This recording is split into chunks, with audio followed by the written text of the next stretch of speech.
déçus par le chiffre de morts que nous ne cessons de compter jusqu'à ce jour. Je suis venu dénoncer cela. L'Organisation mondiale de la santé était là à nous aider à compter, rien que nous aider à compter nos morts. Aujourd'hui, tout simplement parce que il y a le virus qui veut traverser les frontières rwandaises, c'est là qu'il déclare le virus comme étant une urgence sanitaire mondiale. Voyez-vous, et moi je dénonce cela. Nous devons voir l'amour des autres, l'amour comme l'oubli de soi, sans regarder qui aimait, sans regarder la couleur des personnes aimées. Les gens meurent. Et ce business-là doit s'arrêter. Les populations locales qui en bénéficient, je vous demande de prendre conscience que ceux qui meurent sont des êtres humains comme vous et moi. Les firmes pharmaceutiques qui bénéficient de ce business Ebola doivent également arrêter, d'accord? Mais également les acteurs politiques qui en bénéficient. Toutes les parties prenantes qui en bénéficient doivent arrêter de pouvoir croire que l'être humain serait un produit sur lequel on devrait miser pour se faire de l'argent. Loin s'en faut, moi je dénonce cela et je vous demande à plus d'amour de l'autre, je nous demande à plus d'amour pour l'être humain qui constitue d'ailleurs la plus prestigieuse des richesses. Ils n'ont pas l'amour comme l'oubli de moi pour toi. Ils n'ont pas l'amour comme l'oubli de soi. Malheureusement, et les firmes pharmaceutiques passent derrière toutes ces organisations internationales-là pour justement fructifier leurs affaires et pour justement vendre les antivirus et d'autres business. N'oubliez pas, j'insiste, aujourd'hui, plus de 500 000 personnes sont tuées par la malaria. Mais que fait l'OMS? Les chercheurs congolais, les docteurs Jérôme Mouniangui, il a fait des recherches et en a prouvé que la plante Artemisia constituait une solution mondiale pour éradiquer cette maladie, la malaria qui nous tue, qui tue les Africains. Voyez-vous? Mais ces recherches ne sont pas publiées par des revues scientifiques au niveau mondial, tout simplement parce que les firmes pharmaceutiques qui font des bons business à travers la persistance de la malaria ne veulent pas. Radio Bissonyonso Congo, RDC, une chaîne au cœur du monde. Bonjour très chers abonnés, bonsoir, ça dépend de l'endroit où vous nous suivez, très chers abonnés des Bissonyonso Congo Live et des BNC Télé ainsi que nos lecteurs de www.rcongonews.com. C'est comme on vous a toujours dit qu'on est là pour vous informer dans toute l'actualité, dans sa généralité de ce qui se passe avec le démocratique du Congo. Aujourd'hui, nous avons parlé santé, nous avons également brossé les grandes lignes de la maladie à virus Ebola qui a été déclarée par l'OMS comme une urgence sanitaire mondiale en République démocratique du Congo. Déjà, je signale que plus de 1668 personnes tuées dans les zones conflictuelles au Nord Kivu. Aujourd'hui, je suis avec Joël Lamika. Avec Joël Lamika, il est chercheur spécialiste en communication des organisations, mais il est en même temps consultant du chercheur Jérôme. Joël Lamika, bonjour. Bonjour mon cher ami. Commencez par une brève présentation. Tous nos abonnés qui vous suivent de partout dans le monde veulent savoir un peu beaucoup plus sur vous. Bonjour, je suis Joël Lamika, expert en communication des organisations. Je travaille aussi comme chargé de communication du docteur-chercheur Jérôme Mouniangui, dont les résultats de recherche constituent une solution mondiale pour la lutte contre la malaria. Voilà. Oui, mais Joël, l'OMS a déclaré la maladie à virus Ebola comme étant une urgence sanitaire mondiale avec tout ce qui se passe au Nord Kivu, de l'autre côté de Goma. Comment avez-vous apprécié cette déclaration de l'OMS? Je suis venu surtout pour dénoncer à travers vos caméras cette hypocrisie criante de l'Organisation mondiale de la santé. Aujourd'hui, l'OMS déclare la maladie à virus Ebola comme une urgence sanitaire mondiale. Ce n'est pas au bénéfice des populations locales, ce n'est pas parce qu'aujourd'hui la maladie a tué plus de 1600 personnes, loin s'en faut. C'est tout simplement parce qu'ils craignent que le virus traverse les frontières, notamment les frontières rwandaises, les frontières burundaises et d'autres frontières, ou encore que finalement les virus atteignent les frontières occidentales. Voyez-vous? Donc rien à voir avec avec l'intérêt ou encore le souci de protéger la population locale, parce que souvenez-vous, ce virus a commencé à tuer depuis les débuts, et donc l'OMS était là et sans rien faire de si important que ça. Aujourd'hui, Monsieur Kagame, qui figure sur la liste des politiciens ou des hommes politiques les plus puissants en Afrique, en a fait justement son problème. Il a crié partout qu'il craignait que le virus Ebola finalement traverse les frontières rwandaises. Et donc, pour protéger les intérêts de certains, l'OMS a jugé bon de pouvoir déclarer la maladie à virus Ebola comme une urgence sanitaire mondiale. Donc moi je dénonce cette hypocrisie-là, je dénonce cet amour qui a les yeux pour voir qui protéger, qui n'est pas protégé. Et donc voilà. Oui, mais je vais l'ami qu'aujourd'hui, l'OMS est dans une sorte de crainte en fait pour qu'il n'y ait pas de dissémination en transmission de cette maladie, quand même, parce qu'il faut signaler que le virus s'est transmis à l'être humain par contact, soit avec des animaux infectés, soit avec des fluides biologiques des personnes infectées. Vous ne voyez pas qu'il y a vraiment nécessité que l'OMS puisse déclarer cette maladie d'urgence mondiale. Alors moi, ma question, parce que voilà, ma vraie question, c'est de savoir pourquoi seulement maintenant, voyez-vous? Parce que cette maladie n'a pas commencé à tuer maintenant. Ça a commencé à tuer depuis plus longtemps. Et n'oubliez pas non plus qu'il y a plus de 500 000 personnes dans le monde, en Afrique surtout, qui sont morts, tuées par la malaria. Est-ce que l'OMS déclare la malaria comme une urgence sanitaire mondiale? Voyez-vous, loin s'en faut. Alors, est-ce qu'ils attendent qu'on atteigne 1 million de personnes tuées par la malaria? Alors, pourquoi seulement maintenant? C'est tout simplement parce que le virus Ebola veut traverser les frontières congolaises pour finalement aller au Rwanda. Et c'est pour ça que l'OMS a jugé bon de déclarer ce virus-là comme étant une urgence sanitaire mondiale. Donc, rien à voir avec... Vous croyez aujourd'hui que l'OMS aujourd'hui a intérêt que le virus de la maladie à virus Ebola reste toujours dans le contraint de la... Alors, vous savez, je vais être clair avec vous, mais également avec les téléspectateurs qui nous regardent. Aujourd'hui, la persistance de cette maladie constitue une sorte de business, que ce soit pour la population locale ou encore pour les entreprises, les firmes pharmaceutiques qui fabriquent les antivirus. Quand bien même que les antivirus ne sont pas commercialisés, mais il faudra souligner que ces firmes-là sont subventionnées par les organisations internationales. Je m'explique. Lorsque vous partez à Butembo ou à Beni, les véhicules de privés, des particuliers, sont loués à 80 $ ou encore à 100 $ par les ONG qui luttent contre la maladie à virus Ebola. Donc, ce qui constitue déjà un véritable business pour la population locale. Donc, je vous rappelle, les véhicules sont loués chez les particuliers à 80 $ ou encore à 100 $. Ça, c'est aussi tous les kits hygiéniques, sont achetés au niveau local, auprès de la population locale, donc à Butembo ou encore à Beni. Et ces kits-là ne sont pas achetés au prix dérisoire, c'est des prix considérables. Donc la population se retrouve derrière ce business-là, mais également les firmes pharmaceutiques qui fabriquent, je veux dire, ces antivirus se retrouvent. Donc, sans compter aussi les business politiques qu'il y a derrière ce virus-là. Donc, il y a plusieurs parties prenantes dans ce business de maladie Ebola qui se retrouvent. Donc, voilà.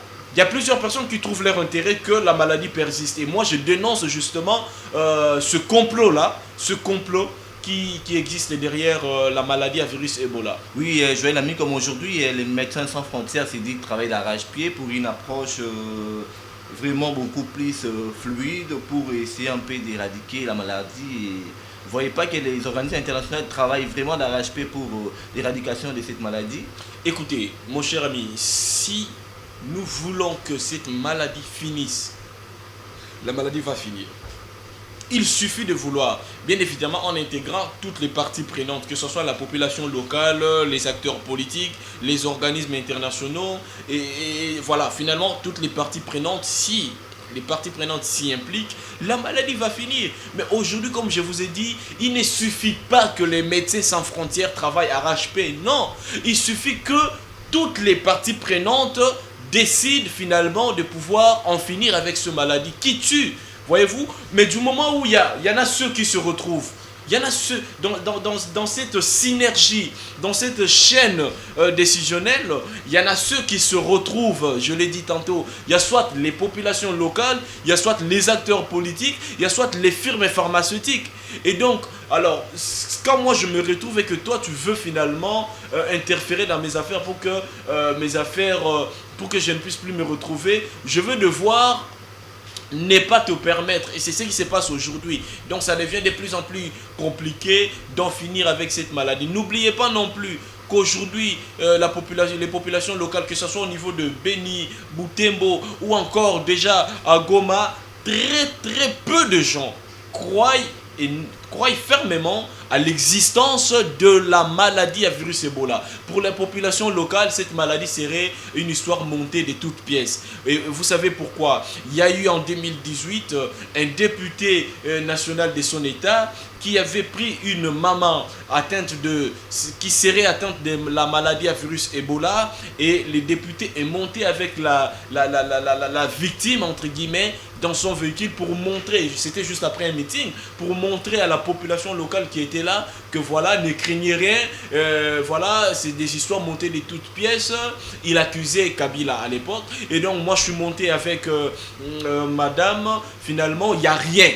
Oui, mais Joël Lamika, dites-nous un peu, Joël Lamika. S'il vous plaît. Et donc la population locale n'y croit pas, parce que y en a comme influenceurs qui font de la mauvaise presse justement pour faire croire à la population locale que voilà, cette maladie est une histoire montée de toutes pièces. Non, moi j'en appelle ici à plus de responsabilité à toutes les personnes qui nous regardent. Bandoukou ya Butembo, Bandoukou yangu ya Beni, maladie à virus Ebola, iko maladie kweli, iko na coexister. Sai, tunafanya il faut ba parti yote, OK?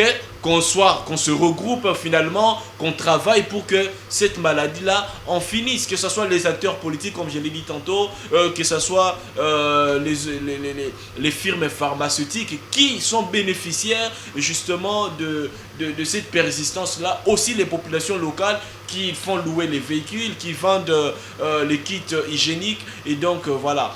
Oui, jeune ami, en fait, qui est ces vendeurs d'illusions et qui tire profit de toutes ces propagations du virus à la maladie Ebola ou la leste de la République du Congo? Et pourquoi vendre cette illusion si réellement la maladie n'existe pas?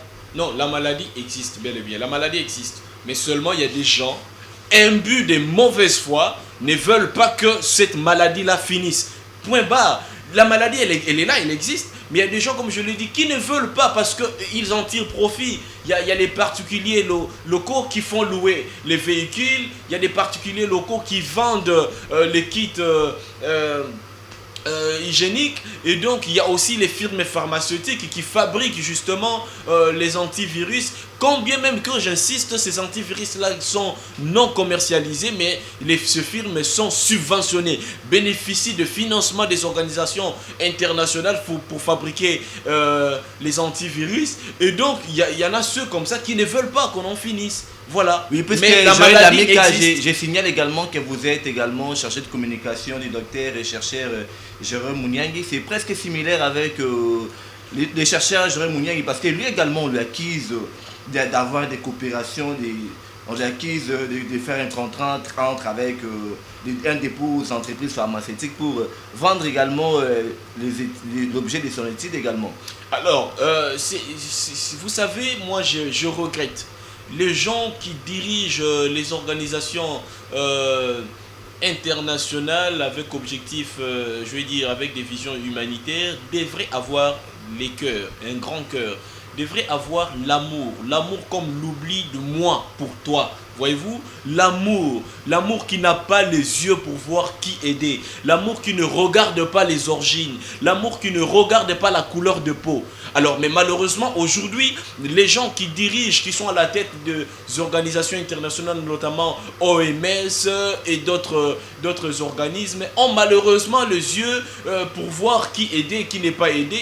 Ils ont malheureusement les yeux pour voir les couleurs des peaux des uns et des autres, malheureusement, mais également, ils n'ont pas l'amour comme l'oubli de moi pour toi. Ils n'ont pas l'amour comme l'oubli de soi, malheureusement. Et les firmes pharmaceutiques passent derrière toutes ces organisations internationales-là pour justement fructifier leurs affaires et pour justement vendre les antivirus et d'autres business. N'oubliez pas, j'insiste, aujourd'hui, plus de 500 000 personnes sont tuées par la malaria. Mais que fait l'OMS?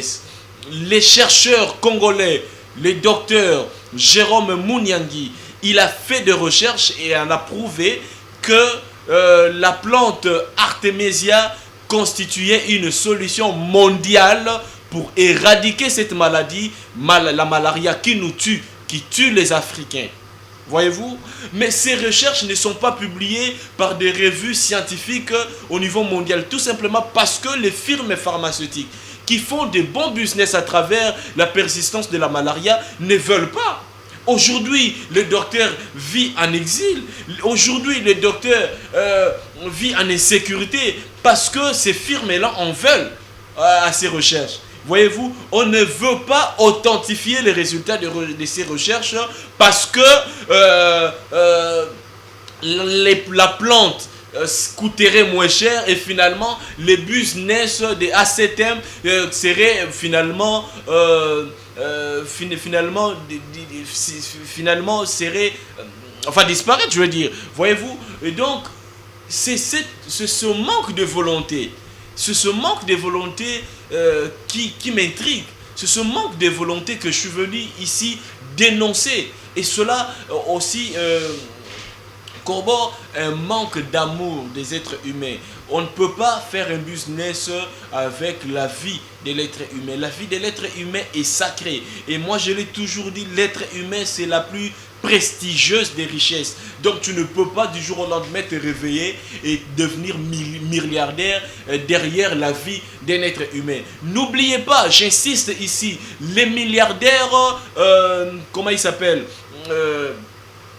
Bill Gates. Les milliardaires Bill Gates et aussi derrière les business de vaccins, ok, pour lutter contre la virus et les virus à maladie Ebola, d'accord, ou encore la malaria. Ils sont derrière, il y a plusieurs milliardaires qui sont derrière ce virus-là ou ces antivirus-là, et ils en tirent profit. Aujourd'hui, de plus en plus deviennent riches. Ils viennent essayer leurs antivirus en Afrique, ils viennent commercialiser leurs antivirus en Afrique, et donc, biso humain, biso africain, te combiné objet et étude na bango. Et moi, je regrette énormément nos présidents qui ne savent pas dénoncer haut et fort ce fléau-là. J'ai l'ami comme aujourd'hui, les docteurs, oui, les chercheurs, Jérôme Mouniangui est accusé également de la même chose aujourd'hui, d'avoir un contrat avec un dépôt pharmaceutique pour vendre en fait les médicaments. Donc normalement, ce n'est pas d'intérêt international également. Non, écoutez, mon cher ami, le docteur Jérôme Mouniangui n'a aucun contrat avec une quelconque firme pharmaceutique, moins encore un dépôt pharmaceutique. C'est un Congolais de son état, né en République démocratique du Congo, dont les résultats de ces recherches, les recherches menées d'ailleurs au niveau local, on va souligner que cela fut au niveau de Maniema, et donc il travaille avec ses compatriotes congolais. Il n'a aucun contrat avec une quelconque firme pharmaceutique ou encore un laboratoire occidental. Loin s'en faut, c'est un Congolais qui travaille pour l'intérêt des Congolais et qui devrait être soutenu par le chef de l'État, qui est justement dans une dynamique de pouvoir et réconcilier, dans une dynamique de réconciliation, mais également de pouvoir faire revenir les Congolais qui sont en exil. Il y en a un qui n'est pas dans l'exil politique, mais qui est dans un exil, je peux dire, scientifique et économique. Voilà. Donc, les études du chercheur Jérôme Mouniangui, c'est un traitement alternatif pour la maladie malariale. C'est une solution mondiale pour la lutte contre la malaria. Les résultats sont spectaculaires. Les résultats ont montré que lorsque vous prenez l'artémisia, vous ne souffrirez pas, presque pas, de la maladie, de la malaria. Et donc, c'est spectaculaire. Et c'est un médicament vendu à des coûts dérisoires. C'est justement pour ça que les firmes pharmaceutiques internationales ne veulent pas de ces recherches-là. Mais Voilà. qu'est-ce que l'on accuse des chercheurs et Jérôme Mouniangui? Non, pas grand-chose. Son crime de lèse-majesté, c'est d'avoir justement apporté une solution mondiale qui sera trouvable déjà à la base partout, mais aussi au coût dérisoire pour lutter contre la malaria. C'est tout son crime à lui et c'est pour ça qu'on veut les faire taire. C'est pour ça qu'on veut l'éliminer. Voilà. Oui, mais aujourd'hui, qu'est-ce que vous reprochez concrètement s'il faut lancer un message à l'OMS? Alors, mon dernier message, je lance un message à toutes les populations, ok? Que vous soyez les populations africaines ou encore occidentales, je nous exhorte à plus d'amour. L'amour, c'est la solution à tous les maux qui nous rongent aujourd'hui. N'oubliez pas les derniers résultats de Oxfam ou encore des organisations mondiales ont prouvé que la faim avait tué plusieurs personnes en Afrique. Aujourd'hui, la cause de la famine, c'est la guerre. La guerre, c'est justement ce manque d'amour qui fait que je puisse tuer l'autre pour bénéficier de ses avoirs économiques ou encore géographiques, notamment les mines, l'or et autres. Donc, je nous exhorte à plus d'amour, l'amour de l'autre, l'amour comme l'oubli de soi, l'amour comme l'oubli de moi pour toi, l'amour comme cet amour qui n'a pas les yeux pour regarder qui aimer, l'amour qui n'a pas les yeux pour regarder la couleur de la personne à aimer. Dès lors que nous allons intérioriser cette valeur humaine-là qui est l'amour, on ne fera pas les business derrière les maladies qui tuent. On ne fera pas les business derrière les virus qui tuent la population. Et aujourd'hui, j'en appelle l'Organisation mondiale de la santé à plus d'amour, mais également à plus de responsabilité. Arrêtez avec vos hypocrisies de pouvoir déclarer aujourd'hui les virus Ebola une urgence sanitaire mondiale, tout simplement parce que vous craignez que ça touche vos populations, tout simplement parce que vous craignez que ça traverse les frontières rwandaises, tout simplement parce que vous craignez que ça touche une franche partie de la population. Mais quand ce virus tuait et continue à tuer la population, les populations locales de Beni, Butembo, et aujourd'hui on en parle au niveau de Goma, où étiez-vous? Voyez-vous?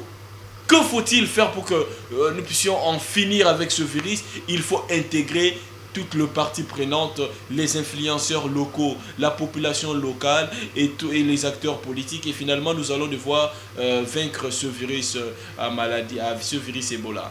Voilà. Nous signalons également que cette épidémie de la maladie à virus Ebola serait la plus grave dans l'histoire d'Ebola. Et la deuxième, cette épidémie actuelle qui a commencé depuis 1976 en RDC, c'est ça la deuxième épidémie la plus grave dans le monde en fait. Joël Amika également votre message à faire parce que vous décriez, vous dénoncez également le virus Ebola business également. C'est ça votre thèse également.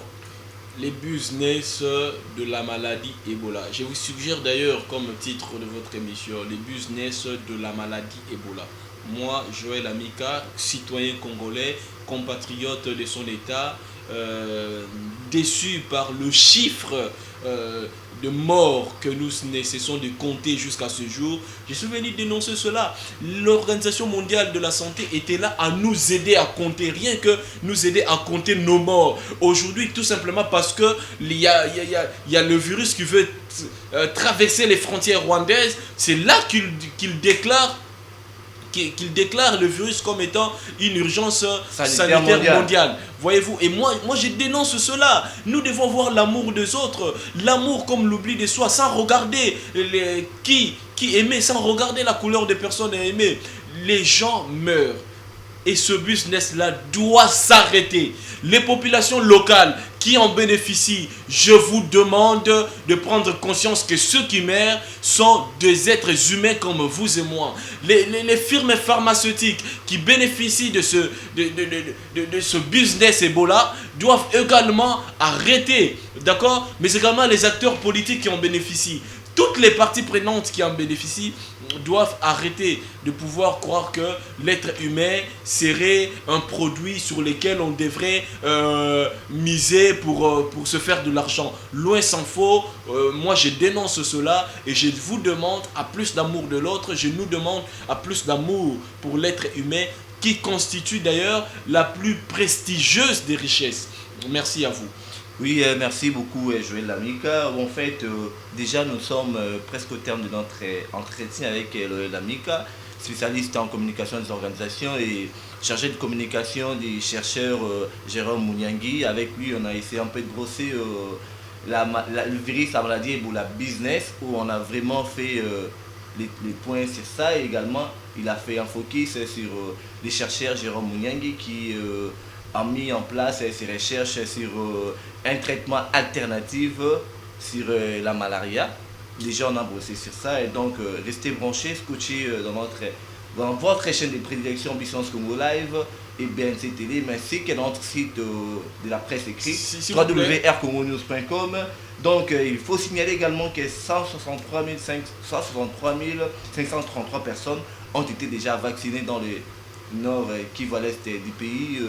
À nous revoir très prochainement. Joël, tu avais à dire? Oui, je voulais juste ajouter que pour toutes les personnes qui aimeraient recevoir les docteurs chercheurs congolais Jérôme Mouniangui dans leurs conférences partout dans le monde, vous pouvez nous contacter, avoir nos coordonnées via le numéro de notre frère journaliste, mais également toutes les personnes qui aimeraient nous contacter, nous, étant qu'experts en communication des organisations, pour intervenir dans les différentes émissions ou encore conférences, afin de dénoncer et dévoiler les complots ou les business qui se cachent derrière la maladie à virus Ebola. Nous sommes là disposés à pouvoir susciter un remaniement dans notre façon de penser, dans notre façon de voir les choses. Merci. Les maladies en Afrique, en RDC, constituent un business pour les étrangers, pour les occidentaux, pour les organismes internationaux. Et même pour la population locale. Maladie à virus Ebola, un business. La malaria, un business en République du Congo. On en parle dans nos prochains numéros. Merci. Vous êtes sur la radio Bissonioso Congo RDC. Ah bon? Oui, tapez www.radiocongonews.com, accédez dans notre site et avoir toutes nos informations. Soyez le mieux informé dans le monde numérique.